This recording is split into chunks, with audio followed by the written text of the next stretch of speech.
అటువంటి సందర్భంలో శ్రీరామచంద్రుల వారు ఆయుధం పట్టారా లేదా? పట్టారా లేదా? పట్టారు. పట్టిన తర్వాత ఏం చేశారు? దుష్ట సంహారం ప్రారంభం చేశారు. దుష్ట సంహారం ప్రారంభం చేశారు.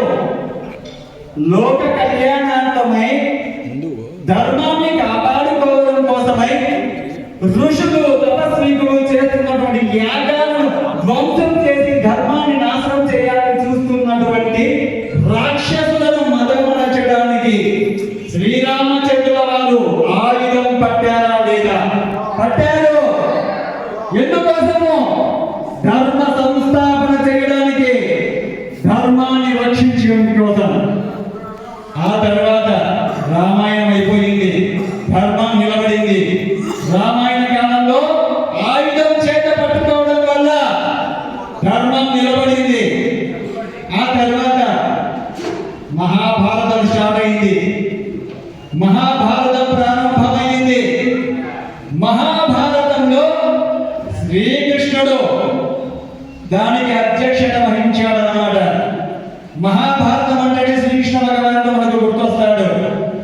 నా మాటలు ఎవరికైనా ఇబ్బంది ఉన్నాయా? శ్రీకృష్ణ భగవానుడు మహాభారతంలో ఆయుధం చేతబట్టాడా? లేదు. శక్తిని యుక్తిని మాత్రమే ఉపయోగించాడు. శ్రీకృష్ణ భగవానుడు మహాభారత కాలంలో తన యొక్క శక్తిని మాత్రమే ఉపయోగించి, తన యొక్క చాణక్య యుక్తిని మాత్రమే ఉపయోగించి ధర్మపక్షాన నిలబడ్డాడు. ఆ ధర్మపక్షాన ఎవరున్నారు అక్కడ? శ్రీకృష్ణ భగవానుడు ఎవరి పక్షాన నిలబడ్డాడు?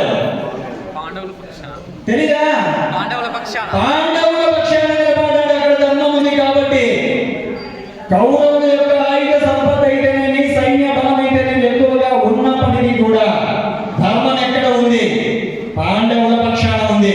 శ్రీకృష్ణ భగవానుడు ఏం చేశాడు? తన యొక్క ఆయుధ